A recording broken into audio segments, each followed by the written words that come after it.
CNC गुरु take centre में आपका फिर से एक बार स्वागत है।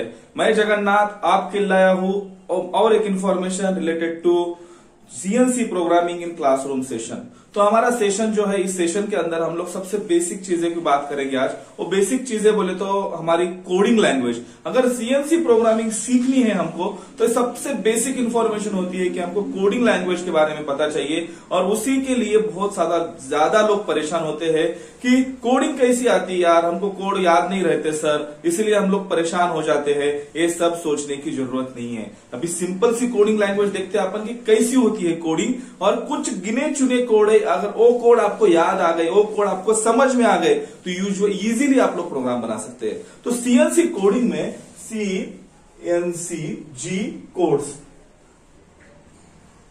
सीएनसी जी कोड में 4 कोड है सबसे important, G00, G01, G02 and G03। बस ये 4 कोड आपको एक बार दिमाग में बैठ गए ना तो बाकी के कोड आप लोग आराम से सीख जाओगे, आराम से समझ लोगे। तो इसमें से ये जो 4 कोड है इसी को प्राइम कोड बोला जाता है, प्रिपरेटरी कोड बोला जाता है। प्राइम कोड सबसे इंपॉर्टेंट कोड होते हैं। चाहे आप सीमेंस में जाओ, या चाहे आप फानुक में जाओ, चाहे आप मित्सुबिशी में जाओ, चाहे आप हास में जाओ, चाहे आप डेल्टा में जाओ, चाहे आप कोई भी प्रोग्रामिंग लैंग्वेज यूज करो, यही G0, G01, G02, G03 ये 4 कोड ऐसे के ऐसे ही यूज होंगे। इस कोड के बारे में आज हम लोग बात करेंगे। सिंपल से कोड होते हैं। सबसे पहला कोड बोला जाता है G00। G00 का मतलब होता है रैपिड ट्रांसवर्स। G00 का मतलब होता है रैपिड ट्रांसवर्स। रैपिड मीन्स क्या है? जोर से, बहुत जोर से, जिसको हम लोग कंट्रोल नहीं कर पाते हैं, इसको रैपिड ट्रांसफर्स बोला जाता है। छोटा सा एग्जांपल देता हूं रैपिड ट्रांसफर्स के लिए। बहुत सारे लोग फ्लाइट में घूमते हैं। फ्लाइट में घूमते समय हम लोग जाकर ड्राइवर को बोलते हैं क्या, बाबा रे जरा स्पीड कम कर, मेरे को डर लग रहा है। नहीं बोल पाते ना हम लोग। ये हमारे हाथ में कंट्रोल ही नहीं है। फ्लाइट का जो कंट्रोल है पायलट के हाथ में कंट्रोल रहता है। जैसा हम लोग गाड़ी चलाते हैं तो गाड़ी चलाते समय हम लोग ड्राइवर को बोलते हैं कि भाई थोड़ा स्पीड कम कर, थोड़ा स्पीड बढ़ा, थोड़ा सा अगर गड्ढे आ गए रास्ते में तो कम कर, ज्यादा कर। वो हम लोग एक पैसेंजर बोल के हम लोग उनको इंफॉर्मेशन दे सकते हैं। बट जब एक कंडीशन फ्लाइट के लिए आती है, एरोप्लेन के लिए आती है, विमान के लिए आती है, तो इस केस में एक कंट्रोल हमारे हाथ में नहीं होता है। नहीं होता है ना। एक कंट्रोल किसके हाथ में होता है? पूरी तरह से पायलट के हाथ में होता है। तो वही केस G00 के बारे में आती है। G00 मतलब रैपिड ट्रांसवर्स। बहुत ज्यादा हाई फीड से, बहुत ज्यादा हाई स्पीड से अगर हमारा टूल मूव कर रहा है, अगर हमारा स्पिंडल मूव कर रहा है, अगर टर्निंग केस है तो अगर हमारा टरेट मूव कर रहा है, मिलिंग सेंटर है तो अगर हमारा स्पिंडल मूव कर रहा है, तो वो जो हाई स्पीड होती है उसको G00 बोला जाता है। उसको G00 बोला जाता है। G00 का मतलब रैपिड ट्रांसफर्स। अभी क्या है, मैं आपको एक पॉइंट देता हूं। पॉइंट नंबर 1, अभी आप ध्यान दीजिएगा। यहाँ पे ये G00 है, इसके अंदर अपन एक इजी कॉन्सेप्ट देखते हैं। ये है पॉइंट नंबर A, ये है पॉइंट नंबर B। मुझे पॉइंट नंबर A से पॉइंट नंबर B के साइड जाना है, मगर कैसा जाना है? वेरी हाई स्पीड से जाना है, बहुत ज्यादा स्पीड से जाना है। उस केस में मैं अगर G00 यूज करूं तो मैं जा सकता हूं। G00 के लिए क्या है, हम लोग कैसा भी मूव कर सकते हैं। G00 कोडिंग कैसा लिखा जाता है? G00 कोड के लिए, उसके बाद उसके सामने लिखा जाता है आपका X समथिंग, आपका Y समथिंग, ऐसा लिखा जाता है। G00 के आगे इस टाइप से कोडिंग लिखी जाती है। कोडिंग के बारे में डिटेल इंफॉर्मेशन दूंगा, बट G00 का मतलब होता है rapid transverse, rapid traverse, rapid positioning, rapid movement is equal to G00।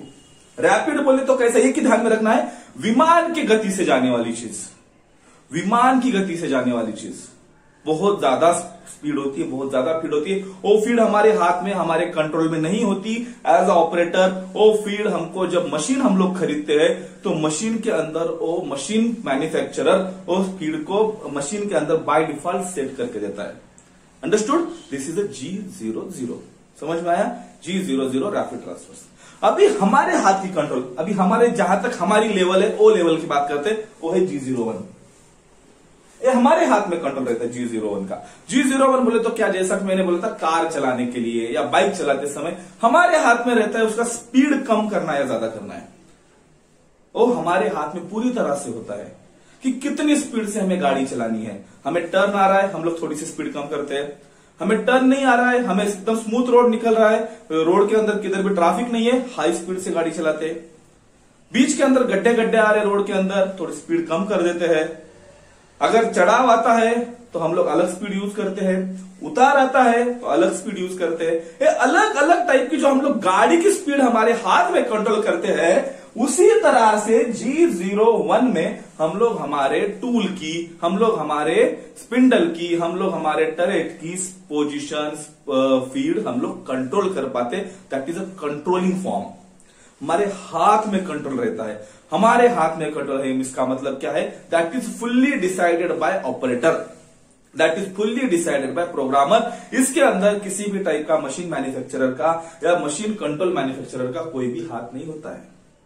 Okay, feed के बारे में हम लोग डिटेल में इंफॉर्मेशन लेके अगले वीडियो में। समझ में आ गया? G01 इसका मतलब होता है कि हम लोग इसको हमारे हाथ में कंट्रोल रहता है। इसको लिखने का तरीका क्या होता है? G01 X something Z something, उसके बाद लिखा पड़ता है यहां पे F, जो भी है आपका mm पर रिवॉल्यूशन या mm पर मिनट, जो भी आपको फीड लिखना है वो फीड आप लोग यहां पे लिख सकते हो। ये जो कंट्रोलेबल फॉर्म है ये हमारे हाथ में रहता है, जैसा वो कंट्रोलेबल फॉर्म ये G00 के हाथ में नहीं होता है। यहां पे लिखने का जरूरत नहीं होता है। हम लोग G00 लिखते हैं तो machine by default high feed लेती है, जो कि मशीन के सिस्टम में लिखी वाली रहती है, मशीन के सिस्टम में लिखी वाली रहती है। वो इंफॉर्मेशन हमको कहां पर रहती है? सिस्टम के, मशीन के सिस्टम में G00 की फीड। बट G01 की फीड मशीन के सिस्टम में इंफॉर्म नहीं रहती है, वो हमें डालनी पड़ती है। फॉर एग्जांपल 0.2, 0.1 mm पर revolution in turning. Same way milling के लिए 1000 mm पर मिनट, 2000 mm पर मिनट, 5000 mm पर मिनट, वॉट एवर।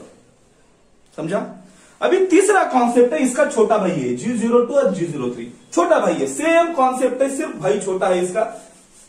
G0 समझ में आ गया, G01 समझ में आ गया, तो G02 और G03 हमको इजीली समझ में आ जाएगा। समझ में आया? अभी हम लोग G02 और G03 के बारे में हम लोग डिटेल इन्फॉर्मेशन नेक्स्ट वीडियो में लेंगे। ऐसे ही वीडियोस देखते रहिएगा, ज्यादा ज्यादा लोगों को वीडियो को शेयर करने की कोशिश कीजिएगा, ताकि मुझे भी एक मोटिवेशन मिले और ऐसे ही वीडियोस में आपके लिए बनाता रहूं। Thank you.